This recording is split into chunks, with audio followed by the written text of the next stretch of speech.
The transport ship landed at the Galactic Defense Academy with a soft thud that barely shook the massive landing platform. Steam hissed from the cooling engines as the cargo doors opened and dozens of recruits stepped out into the alien sunlight. The academy stretched before them like a metal mountain, its towers reaching toward the purple sky of this distant world. Dot stepped off the ramp and looked around at her fellow recruits with quiet eyes. Most were much larger than her. The Corthony stood on 4 legs and had bronze scales that caught the light like armor. Their commander watched the new arrivals with 4 crossed arms and eyes that missed nothing. The dronish recruits looked like walking boulders with arms thicker than tree trunks and voices that sounded like grinding stone. There were tall Etherians whose skin looked like living crystal and sleek Valkorians who moved like liquid silver. Then there was Beth. She stood barely 5.5 feet tall with brown hair pulled back in a simple tail. Her training uniform hung loose on her small frame. While the other recruits sized each other up and tried to look impressive, she simply stretched her shoulders and studied the training facility with calm eyes. She noticed the weapon racks, the combat platforms, the medical stations positioned at regular intervals. Everything was designed for beings much larger and stronger than humans. A massive dronish recruit named Voss nudged his friends and pointed at Beth. His voice carried across the platform like rolling thunder. "Look at that one." Another human. "They keep sending these tiny things to warrior school. Academy must be getting desperate for numbers." Several recruits laughed at this. Beth showed no reaction. She continued her quiet study of the facility and the beings around her. She was learning. She was always learning. The orientation began in a hall that could hold 1,000 beings. Instructor Cade stepped onto the platform. He was Chitauri, an insect-like species with multiple arms and compound eyes that could see in directions most beings could not imagine. His mandibles clicked as he spoke in the universal language that all spacefaring species learned. "This academy produces the finest warriors in the galaxy," Cade announced. His voice buzzed with harmonics that made some recruits shift uncomfortably. "You will be tested in every form of combat known to civilized space. Those who cannot adapt will wash out. Those who cannot survive should not have come." As he spoke, Beth noticed something others missed. The way his compound eyes kept returning to her section, not with dismissal like the others showed, but with something that looked like curiosity, maybe even concern. There was knowledge in his stance that suggested he knew more about humans than he was letting on. The first week passed with basic training. Physical conditioning in the morning under gravity that could be adjusted from light to crushing. Weapons training with energy rifles that could punch through ship armor. Combat drills with staffs and blades made from materials harder than diamond. Beth performed well enough. Not outstanding, but competent. She learned the forms quickly and showed decent accuracy with the weapons. Her endurance was good, and she kept pace during the long runs through the academy grounds. What the instructors began to notice was what she did in her free time. While other recruits socialized in the common areas or rested in their quarters, Beth could be found in the combat archives. She watched footage of battles between different species. She studied fighting styles from dozens of worlds. She read tactical manuals in languages most beings had never heard of. She took notes in a small book that never left her side, the library. Keeper, an ancient being whose species had been exploring space since before most worlds had life, watched her with growing interest. "You read much, little human. Most warriors prefer to learn with their bodies, not their minds." Beth looked up from a manual on Etherian combat philosophy. "My grandfather used to say that the mind is the deadliest weapon. Everything else is just tools." Wise grandfather, was he a warrior? He was a medic in the old Earth Wars. He said knowing how to heal taught him how to hurt, very efficiently. The library keeper's ancient eyes blinked slowly. Interesting perspective. Most healers avoid such knowledge. Most healers never had to work in combat zones. By the second week, some of the larger recruits had begun testing Beth, small things at first. Bumping into her in the corridors, accidentally knocking her meal tray from her hands, taking equipment she was clearly about to use. Cutting in front of her in lines, Beth endured it all with quiet patience. She neither fought back nor complained to the instructors. She simply adapted, finding other routes, eating at different times, arriving earlier to claim equipment. This response seemed to encourage the bullies. Voss, the massive dronish recruit, became their unofficial leader. He was nearly 7 feet tall and weighed more than 3 humans combined. His bones were dense as stone and his muscles could crush metal.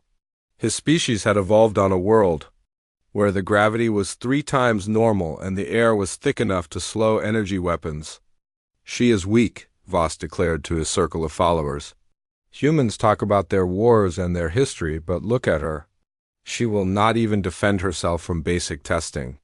When real combat comes, she will break like glass." This assessment seemed to be shared by most of the class. The human was small, quiet, and passive, clearly not warrior material. Some recruits began to wonder why humans were even allowed in the academy. Their species had only joined the galactic community recently.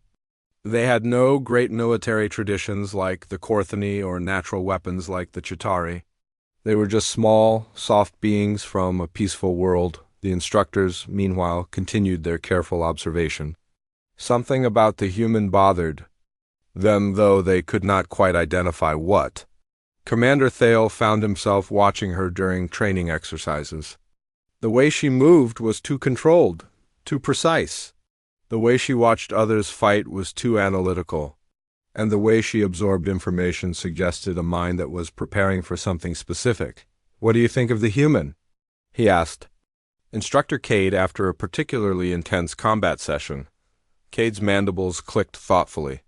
"She reminds me of something I read in the archives about human warfare. They have a saying, 'Still waters run deep,' meaning the quiet ones are often the most dangerous." 3 weeks into training, formal sparring matches were announced.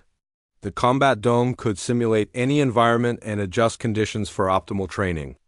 Tomorrow, they would see who had been wasting the Academy's time and who was ready to begin real warrior training. Beth spent that evening in the archives as usual, but this time she was not reading about fighting techniques or alien anatomy. She was reviewing the medical specifications for each species at the Academy. Bone density, muscle attachment points, nerve clusters, circulatory systems. She took careful notes and made small diagrams in her book. The library keeper found her there past midnight. Preparing for tomorrow's matches, Beth closed her book and stood to leave. "My grandfather always said that knowledge is power. The more you know about someone, the more options you have when dealing with them. And you plan to deal with your fellow recruits?" Beth paused at the library entrance. "I plan to win." The next morning, the combat dome was filled with excited recruits and watchful instructors. The matches would determine who advanced to intermediate training and who would be sent home. Beth sat quietly in the preparation area reviewing her notes one final time. Around her, larger beings practiced their techniques and boasted about their coming victories. None of them paid attention to the small human, who was studying them with the patience of a hunter. The combat dome hummed with energy as the morning's first matches began. The massive space could hold hundreds of spectators and was equipped with the most advanced training technology in the galaxy. Force fields could stop projectiles that would punch through starship hulls. Medical scanners monitored every heartbeat and breath. Gravity generators could shift from 0 to crushing in seconds. Today, everything was set to standard conditions: Earth normal gravity, breathable atmosphere, bright lighting. Commander Thale stood at the observation platform with his 4 arms crossed, watching as recruits filed into the arena. His bronze scales rippled with anticipation. Combat was the ultimate test of a warrior's worth, and today would separate the truly gifted from those who were merely pretending. The early matches went exactly as expected. Etherian recruits fought with flowing movements that turned their crystalline skin into dazzling displays of refracted light. They moved like dancers, creating illusions that confused their opponents before striking with precision. The dronish recruits bulldozed through enemies with overwhelming strength. their dense bones and massive muscles making them nearly unstoppable. Valkorian scouts darted around their opponents like quicksilver, landing dozens of light strikes. Before their enemies could react, each species fought according to their nature, using advantages that millions of years of evolution had given them. It was predictable but impressive. The instructors took notes and made marks on their evaluation sheets. Most recruits were performing within expected parameters. Then Commander Thale called out the matchup that had everyone's attention. Beth Collins, human, Riker Voss, dronish. Whispers and snickers rippled through the observation gallery. Several recruits leaned forward to get a better view. This was the mismatch everyone had been waiting for. Voss stood nearly 7 feet tall and weighed at least 400 pounds of solid muscle and bone. His species had evolved on a high-gravity world where simply breathing required strength most beings could not imagine. They were legendary throughout the galaxy for their straightforward, crushing fighting style. Beth, by contrast, looked like a child next to him. As they entered the dome, the size difference was even more dramatic. Voss had to duck slightly to clear the entrance while Beth walked through without breaking stride. The dronish recruit cracked his knuckles, producing a sound like breaking rocks that echoed through the dome. "I will try to go easy on you, little human," Voss said, his voice carrying clearly to everyone watching. "Would not want to break you too badly on your first day." Several recruits laughed at this. The betting pools that had formed among the spectators were heavily one-sided. Most gave the match 30 seconds at most. Beth said nothing in response. She simply walked to her position at the center of the dome and settled into a relaxed stance. Her hands hung loose at her sides, her weight was evenly distributed, and her breathing was slow and controlled. She looked up at Voss with calm eyes that showed no fear or anger. The signal chimed, and Voss charged. To the observers, it looked like a boulder rolling downhill toward a flower. Voss's massive frame covered the distance in 3 thundering steps, his right fist cocked back to deliver a blow that could shatter stone. The medical scanners were already spinning up, preparing to treat what would surely be serious injuries. The impact should have ended the match instantly. A being of Voss's size and strength against someone of Beth's apparent fragility was hardly a contest. Instructors were already preparing to call for emergency medical assistance, but Beth was not there when Voss's fist hammered down. She had stepped aside. Not dramatically, not with any flashy acrobatics that other species might use. Just a simple, economical movement that put her exactly where Voss's strike could not reach her. His momentum carried him forward, off balance and overextended. Beth was suddenly behind him. Her hand touched his back just below the left shoulder blade. To the observers it looked like nothing, a gentle touch, almost casual. The kind of contact that might happen between friends. Voss stumbled. His left arm suddenly felt strange, numb, unresponsive. He could not understand what had happened, but something was definitely wrong. He spun around with confusion, replacing the confidence that had been in his eyes moments before. Beth stood where she had been, hands at her sides, waiting patiently. Voss threw another punch, this time with his right hand. He put more power behind it, trying to compensate for whatever was wrong with his left side. Again, Beth simply was not there. This time she appeared to his left, and again there was that light touch, this time to his ribs just below the chest. Another casual contact that looked like nothing. Voss's breathing became labored. Something was wrong with his lung function, but he could not identify the problem. The touch had been so light, so gentle. There was no way it could have caused damage, yet he found himself gasping for air that would not come properly. Panic began to replace confusion. Voss threw a wild haymaker, putting all his remaining strength behind it. This had to connect. This had to end the strange game the human was playing. Beth caught his wrist. For a moment, they stood frozen in the center of the dome. The massive dronish warrior straining against the grip of someone less than half his size. Voss's face twisted with effort as he tried to break free. His muscles bulged and his bones creaked under the strain. But Beth's grip did not budge. The silence in the observation gallery was complete. Every being watching was trying to understand what they were seeing. It violated everything they knew about physics, about biology, about the nature of strength itself. Beth looked up at Voss with what might have been sympathy. Her voice was quiet, almost gentle. "You should yield now." Voss roared with frustration and swung his other fist toward her head. It was a clumsy blow, thrown in desperation, but it carried all the force his massive frame could generate. Beth sighed. A sound of resignation, as if she had hoped things would not come to this point. She made a subtle, twisting motion with her hands. The movement was small, precise, and completely controlled. The crack that followed echoed through the dome like a gunshot. Voss's scream cut through the air as he dropped to his knees. His right arm hung at an impossible angle, the bone clearly broken just above the wrist. Beth released him immediately and stepped back as medical personnel rushed onto the field. The dome fell completely silent except for Voss's gasps of pain and the urgent whispers of the medics as they began emergency treatment. Every eye was on the small human woman who stood quietly in the center of the combat area. Her hands were clasped behind her back and she was waiting patiently for the next instruction. Commander Thale leaned forward in his observation chair, his forearms uncrossing for the first time in hours.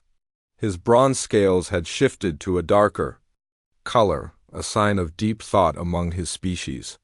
"Medical report," he called out. The lead medic looked up from where he was treating Voss. "Clean fracture of the radius, sir. No damage to surrounding tissue. Textbook break, if such a thing can be said about combat injuries. Treatment time? With our equipment? 6 hours for full healing. He will be back to normal by evening." Thale nodded slowly. "A clean break that would heal completely. Exactly the kind of injury that would incapacitate an opponent without causing permanent damage. The kind of precision that required extensive knowledge of alien anatomy and perfect control of applied force." He looked down at Beth, who was still waiting patiently in the center of the dome. "Interesting," he murmured. The whispers began immediately. Recruits turned to each other with expressions of shock, confusion, and in some cases, fear. The small human had just defeated one of the most physically imposing beings in their class. Not with strength or speed or any of the usual advantages. With knowledge. With precision. With a level of control that suggested capabilities far beyond what anyone had expected. In the medical bay, as Voss was being treated, he kept mumbling the same words over and over. She knew exactly where to touch. She knew exactly how much force to use. She knew everything. The instructors exchanged glances. If Voss was right, then the human had been studying them all much more carefully than anyone had realized. The question was, what else did she know? And what else was she capable of? Beth finally received permission to leave the dome. As she walked past the other recruits toward the exit, conversations stopped. Beings who had been laughing at her just minutes before now watched her with very different expressions. She noticed the change but did not react to it. She simply continued to the equipment storage area to clean and return her training gear. There would be other matches today, and she wanted to watch them all. After all, she was still learning. The medical bay's advanced healing technology worked faster than anything found on most worlds. Within 3 hours, Voss was sitting up on the treatment table, with his arm in a regenerative cast that glowed with soft blue light. The dronish recruit kept flexing his fingers and staring at the cast with confusion. "I do not understand," he said to the medical technician, a small being with 6 arms who specialized in treating multiple species. "The break was so clean, so precise. How does someone learn to do that?" The technician's multiple eyes blinked. "In sequence. In my experience, such precision comes from extensive study of anatomy combined with perfect control of force application. Your opponent knew exactly where your bone was weakest and exactly how much pressure to apply. But she is so small. How could she generate enough force? Force is not always about size, my large friend. Sometimes it is about leverage, timing, and knowledge of weak points." Voss shook his massive head. "This makes no sense. Humans are supposed to be peaceful. They joined the galaxy as explorers and scientists, not warriors. The technician made a sound that might have been laughter. Perhaps you should study their history more carefully before making such assumptions. Meanwhile, in the combat archives, Beth was reviewing recordings of the day's matches when Commander Thale approached. The massive Corthany moved with surprising. Quiet for someone his size, but Beth looked up before he reached her table. "Commander," she said, standing and coming to attention. "At ease, recruit, sit." Thale settled his considerable bulk into a chair designed for beings of his species. "Impressive display today." Though I suspect not entirely honest, Beth's expression remained neutral. "Sir? You held back considerably during that match. The technique you use suggests training far beyond what appears in your academy application." Beth was quiet for a moment, and then returned her attention to the screen showing combat footage. "I listed my martial arts background in my application, sir. 5 years of mixed disciplines." "Mixed disciplines," Thale repeated, his scales shifting. "Color slightly. That is quite a broad term. What exactly did you study?" "Krav Maga for practical combat. Brazilian Jiu-Jitsu for ground fighting and joint manipulation. Muay Thai for striking techniques. Traditional Chinese medicine for understanding pressure points and energy flow. And some family techniques passed down from my grandfather." "Family techniques?" For the first time since Thale had known her, Beth showed real emotion. A slight smile that did not quite reach her eyes but carried weight behind it. "My grandfather was a medic in the old Earth Wars before humanity reached the stars. He learned that knowing how to heal someone also teaches you how to hurt them, very efficiently. He passed some of that knowledge to me before he died." Thale's scales shifted to a deeper bronze, a sign of deep thought among his people. "And you chose to demonstrate this efficiency on one of the Academy's most physically imposing recruits." "He was never in any real danger, sir. I calculated the exact force needed to fracture his radius without damaging surrounding tissue, nerves, or blood vessels. The break was clean and easily treatable with standard medical technology." "Calculated," Thale repeated slowly. "During combat. In the span of seconds, while a 400-pound warrior was trying to crush you." Beth shrugged, a very human gesture that looked strange in the context of their serious conversation. "Humans are good at math when we need to be, sir."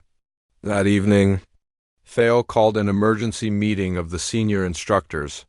The Academy's conference room was designed to accommodate beings from dozens of species, with adjustable seating, variable atmosphere controls, and translation systems that could handle languages most beings had never heard.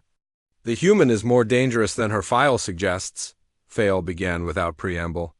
Today's demonstration was not luck, desperation, or beginner's fortune. It was controlled, precise, and calculated. Instructor Cade clicked his mandibles thoughtfully. His compound eyes could see things others missed, and he had been watching Beth more carefully than most. "My species has studied human combat footage from their various planetary conflicts. They have a disturbing tendency to excel at violence when circumstances require it." "That is not what concerns me most," said Instructor Heel, an Etherian whose crystalline features caught and reflected the room's light in complex patterns. "What concerns me is the deception. She has been deliberately underperforming to avoid drawing attention to her true capabilities. Or she has been studying us," added Instructor Drex, a Volcorian whose silver skin rippled with nervous energy. "Learning our techniques, our weaknesses, our assumptions about combat and warfare." Thale nodded slowly. "Both possibilities are troubling. The question is, what do we do with this information?" The debate that followed would have significant implications for both Beth and the Academy's approach to human recruits. Some instructors argued for immediate advancement to more challenging training levels. Clearly, she was ready for instruction far beyond basic combat techniques. Others suggested closer scrutiny and possible investigation. If she was hiding her true capabilities, what else might she be concealing? And if her abilities were representative of human potential in general, what did that mean for the galaxy's understanding of this new species? "There is another possibility we have not discussed," said Instructor Myra. An ancient being whose species was so old that their homeworld had been forgotten by most civilizations. What if she is not unique among her kind? What if this is simply what humans are capable of when they choose to reveal their true nature? The thought sent ripples of unease through the assembled instructors. Each had dealt with human recruits before, but always under the assumption that they were seeing the full extent of human capability. The humans who had joined the galactic community had presented themselves as peaceful explorers, scientists, and diplomats. Their military forces were small and seemed designed primarily for defense. If Beth was any indication, that assessment might be dangerously incomplete. "I propose a test," Cade said finally. "We advance her to intermediate training ahead of schedule, but we design scenarios specifically to challenge her hidden abilities. If she truly is operating at a level beyond her apparent training, we will find out quickly. And if she is representative of human potential, then we learn what that potential actually includes." The meeting concluded with a plan that would put Beth through increasingly complex scenarios designed to reveal the true extent of her capabilities.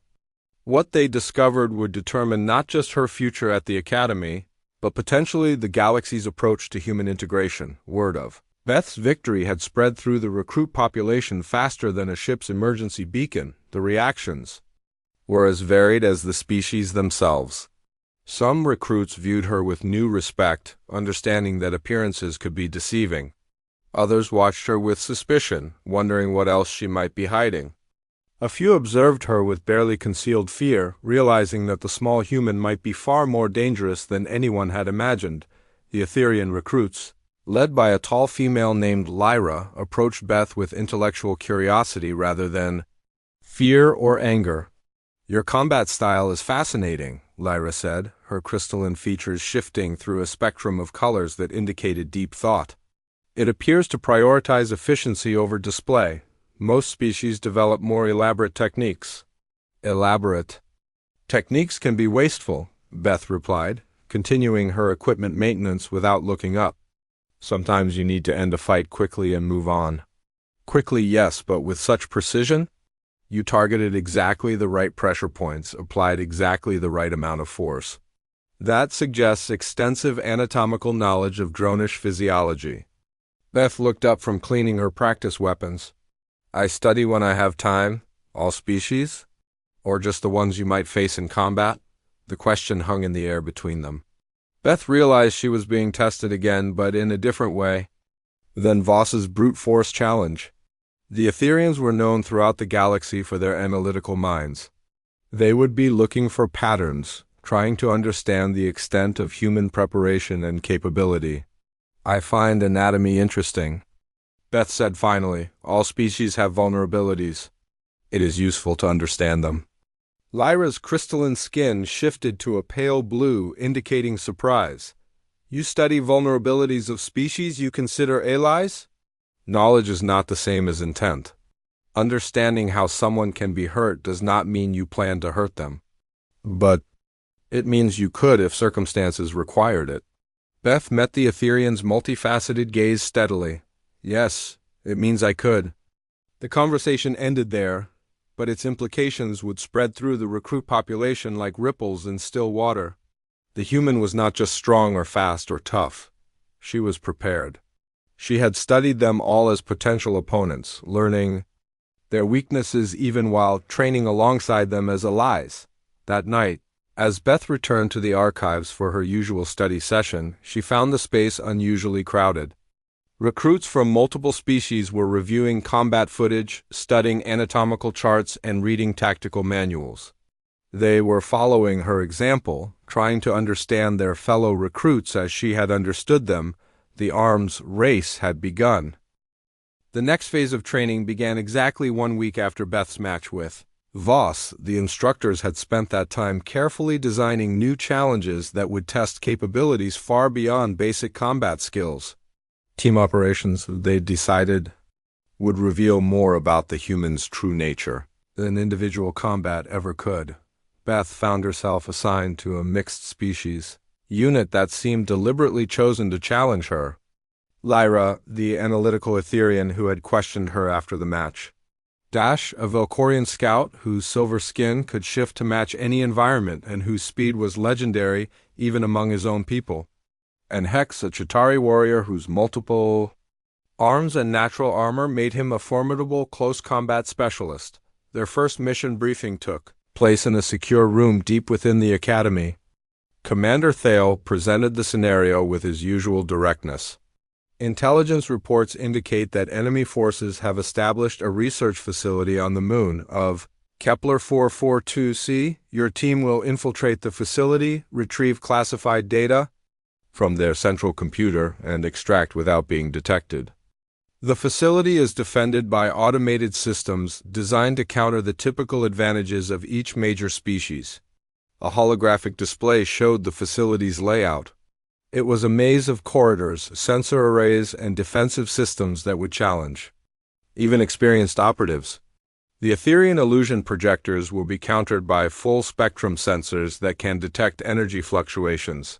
Thale continued. Valkorian speed advantages will be negated by predictive targeting systems that can track and intercept fast-moving objects. Chitauri natural armor will be useless against kinetic barriers specifically designed to stop their species' typical charging attacks. Beth studied the holographic display with intense focus, noting patrol patterns, sensor coverage, and potential weak points in the defensive grid. Which leaves the human, Lyra observed. The defenses were not designed with your species in mind. Human combat doctrine is not well known enough to program effective counters. Beth nodded, but her expression was thoughtful rather than confident. That is the assumption. But what if they were designed by someone who does understand human capabilities? It was a paranoid thought, but as they approached the simulated facility, Beth's suspicions proved to be well-founded.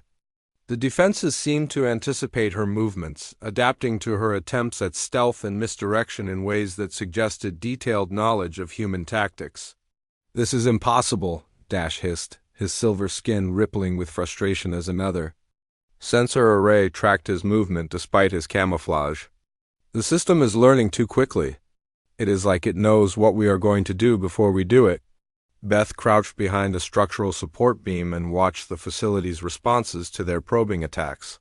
Her mind raced through possibilities, analyzing patterns and looking for explanations. "It is not predicting us," she said finally. "It is being controlled. There is someone in there, someone who knows enough about human tactics to counter them in real time." The revelation changed everything. This was not just a training exercise against automated defenses. This was a test of Beth's abilities when faced with an opponent who understood her advantages and could adapt to counter them. "Can you still complete the mission?" Lyra asked, her crystalline features shifting to colors that indicated deep concern. Beth was quiet for a long moment, studying the facility's layout and defensive patterns. Then she smiled. It was the first genuine smile her teammates had seen from her, and there was something almost predatory about the expression. "He is good," she said, "but he is thinking like a human. That is his mistake." What followed was a masterclass in adaptive tactics that none of her teammates would ever forget. Beth began using techniques that were distinctly non-human. Borrowing from the combat philosophies of species across the galaxy, she used Etherian misdirection, creating false heat signatures and energy readings that confused the sensors. She adopted Valkorian hit-and-run tactics, striking at weak points and disappearing before the defenses could respond. She even employed Chitauri frontal assault patterns, using direct attacks to mask more subtle infiltration attempts. The controller inside the facility, expecting human behavior based on his study of their military history, found himself constantly wrong-footed. Every time he adapted to counter one approach, Beth shifted to something completely different. "How does she know all these techniques?" Dash whispered as they watched Beth disable a sensor array using a combination of dronish strength, techniques, and Etherian precision targeting. "She studies," Lyra replied, but her voice carried notes of awe that made her crystalline skin shimmer with complex patterns. "But this is more than study. This is complete absorption of alien combat philosophy." The mission succeeded in a way. It surprised even the instructors watching from the control room. Beth had not just studied other species' anatomies and vulnerabilities. She had absorbed their fighting philosophies, their tactical approaches, their fundamental ways of thinking about combat and warfare.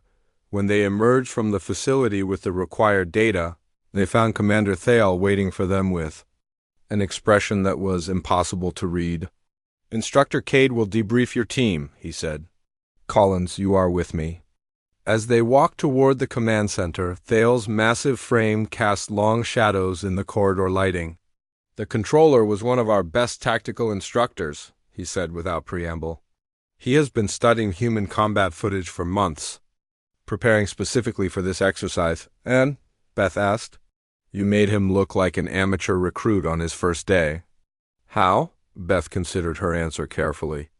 The truth was complex and might reveal more than she was ready to share. But lying to her commanding officer was not an option. He was fighting the human he expected to find based on his studies. She said finally, "I chose to be different." "Different how?" "I chose to be better." Thale stopped walking and turned to face her fully. His forearms crossed and his bronze scales shifted to a darker shade that indicated serious consideration. "Better." "Than what?" "Better than what humans were.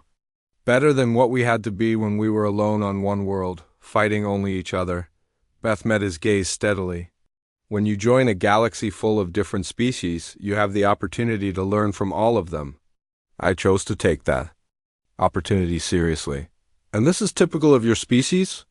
Beth was quiet for a moment. "No, sir. Most humans are content to be what they have always been. But some of us are curious about what we could become." The implications of her answer would keep Thale awake for hours that night. If Beth was representative of humanity's potential for adaptation and learning, then the galaxy's assumptions about this new species might need serious revision. But if she was exceptional even among her own kind, that raised different questions. Questions about what happened when a species that excelled at warfare decided to truly apply themselves to the art of combat. In the debriefing room, Instructor Cade was asking Beth's teammates about their observations during the mission. "The human adapted her tactics continuously," Lyra reported. "She used techniques from at least 6 different species during the infiltration. Not copies, but integrated approaches that combined the best elements of each." "And her knowledge of these techniques?" Cade asked. "Extensive. Deep enough to understand not just the movements, but the underlying philosophy behind them." Hex, the Chitauri warrior, added his own observation. "She fought like she understood what it meant to be each of us. Not pretending, not imitating, understanding." The instructors exchanged glances. Understanding alien psychology well enough to adopt their combat philosophy suggested a level of study and mental flexibility that went far beyond normal military training. Later that evening, Beth returned to the archives as usual, but this time she was not alone. Her teammates followed her, along with several other recruits who had heard about the mission's success. "Teach us," Lyra said simply. Beth looked up from her reading. "Teach you what?" "How to think like other species. How to understand them well enough to fight like them." Beth considered this request carefully. It is not something that can be taught quickly. It requires years of study, patience, and willingness to change how you think about combat itself. "We have time," Dash said, "and we are willing to learn." As Beth began to explain the fundamentals of cross-species tactical analysis, the instructors monitoring the archives through hidden cameras realized they were witnessing something unprecedented. The human was not just adapting to galactic civilization. She was teaching others to adapt as well. The implications were staggering. If humans could learn alien techniques and teach them to others, then they represented something new in galactic history. Not just another warrior species, but a species that could accelerate the evolution of warfare itself. "Commander."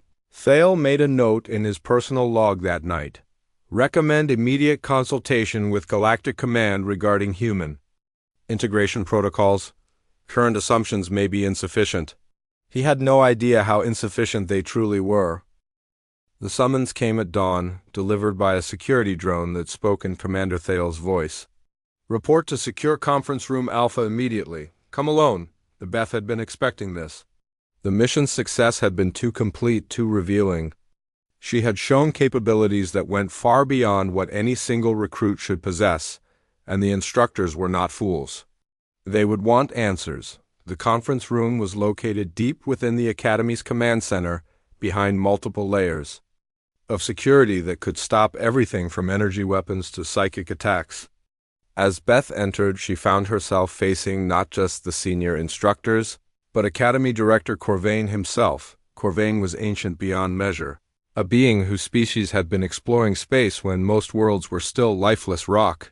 His form was vaguely humanoid, but stretched and elongated, with skin that seemed to shift between solid matter and pure energy.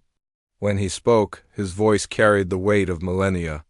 "Sit," Corvain said, gesturing to a chair in the center of the room. Beth remained standing. "With respect, sir, I would prefer to remain ready." "Ready for what?" "For whatever comes next." "This feels less like a debriefing and more like an interrogation." Corvain's ancient features shifted into what might have been amusement. "Perceptive." "Very well, let us dispense with pleasantries. You are not what you appear to be." "I am exactly what I appear to be, sir. A human who wants to serve in the Galactic Defense Force. Are you? Because our analysis suggests otherwise. The techniques you have demonstrated, the knowledge you have displayed, the tactical adaptability you have shown, these are not the products of basic martial arts training and casual study." Beth remained silent, but her posture shifted slightly. Every being in the room, trained to read body language across multiple species, recognized the change immediately. She was preparing for conflict. "Your planet has been at peace for barely a generation," Corvain continued. "Yet you fight with the knowledge of someone who has studied warfare for decades. You understand not just combat, but the psychology of violence across multiple species. The question is, how?" "I told Commander Thale, my grandfather taught me some techniques before he died." "Your grandfather?" Corvain repeated, and Beth realized with a chill that they had been investigating her background much more thoroughly than she had imagined. "Who died when you were 12 years old? After teaching you for perhaps 2 years? That hardly accounts for your current level of expertise." Beth's eyes narrowed dangerously. "You have been investigating me." "Of course. We have. When a new species joins the galactic community, we must understand their capabilities, particularly when individual members of that species demonstrate abilities that contradict our assessments." The room fell silent except for the soft hum of environmental systems and security fields. Beth could feel the weight of multiple gazes upon her, each alien mind trying to parse her true nature. "You want to know what humans are capable of," she said finally. "That is what this is really about. Not my individual skills, but what I represent indeed. Your species has a disturbing history of violence. Wars that lasted generations, conflicts that consumed entire continents, technological advancement driven primarily by the need to kill more efficiently. And yet, when you joined the galactic community, you presented yourselves as peaceful, cooperative, evolved beyond such primitive behaviors. We are evolved beyond such things. Are you? Or have you simply become better at hiding your true nature?" Beth's hands clenched into fists, then deliberately relaxed. The movement was noticed by every instructor in the room. "Every species has a history of violence. The Dronish conquered half their continent before developing space travel. The Etherians fought a civil war that lasted 3 centuries. The Chitauri evolved from pack hunters The Chitauri evolved from predators," Corvain interrupted. "Violence is their nature, and they have learned to channel it constructively. The Dronish are straightforward in their aggression. The Etherians fight with honor and clear rules, but humans are different.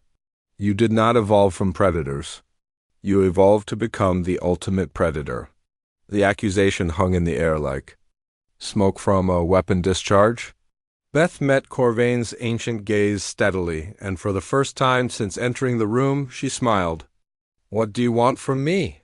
"The truth about what you are, about what your species is truly capable of." about whether the galaxy should be concerned about humanity's continued expansion into civilized space. Beth was quiet for a long moment. When she spoke, her voice carried a weight that seemed to age her beyond her years. You want to know what humans are capable of? We are capable of anything. We can be the most compassionate beings in the galaxy or the most ruthless. We can build wonders that last millennia or destroy worlds in a matter of hours. We can love unconditionally or hate with a purity that would terrify most species. She paused, looking around the room at the assembled instructors. My grandfather did not teach me to fight for 2 years. He taught me basic techniques for 6 months before he died. Everything else I learned on my own, because I was curious about what I could become. I studied every form of combat I could find, learned the anatomy of every species I might encounter, practiced until I could break a being's arm with mathematical precision. And why did you do this? Because I wanted to be the best. Because humans do not accept limitations easily. Because when we decide to excel at something, we pursue it with an intensity that borders on obsession. The room was silent again. Finally, Corvain spoke, and this is representative of your species. Beth's smile widened, and for the first time there was something genuinely frightening in the expression. Something that made every instructor in the room remember why their species had developed weapons in the first place. No, sir. This is representative of an average human who was curious about combat.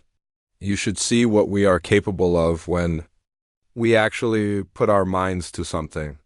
The silence that followed was profound. In the space of a few words, Beth had transformed from a curiosity to a potential threat in the minds of everyone present. What do you recommend we do with this information? Corvain asked. Beth's smile faded, replaced by something more serious. The same thing you would do with any other species. Judge us by our actions, not our capabilities. We chose to join the galactic community peacefully. We chose to contribute rather than conquer. We chose to be better than what we were.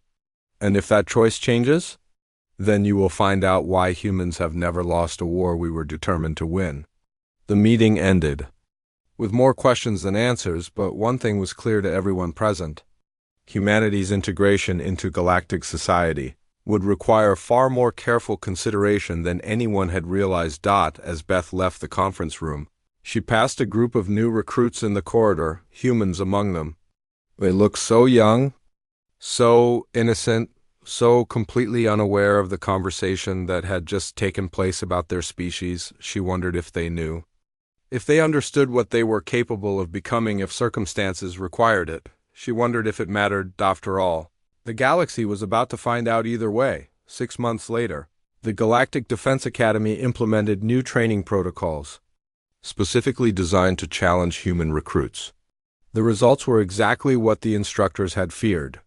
Within a year, human graduates were commanding mixed-species units with unprecedented effectiveness. Their ability to adapt, to think beyond conventional limitations, to pursue excellence with relentless determination, made them natural leaders in the complex political and military landscape of galactic civilization. But in the quiet moments, in the secured conferences and classified briefings, the question remained. Had humanity truly evolved beyond its violent nature, or had it simply become more sophisticated in its approach to conflict? The answer would come when the galaxy faced its next great crisis, and the humans would have to choose, once again, what they wanted to become. The instructors hoped they would choose wisely. The galaxy hoped they would choose at all. Beth completed her training with honors and was assigned to an elite unit tasked with protecting the most dangerous regions of known space. Her teammates were the best warriors their species had to offer, and they followed her lead without question. After all, she had taught them something important about the nature of warfare itself, that the deadliest weapon was not strength or speed or natural armor. It was the willingness to become whatever the situation required. And humans, it seemed, were very good at becoming things.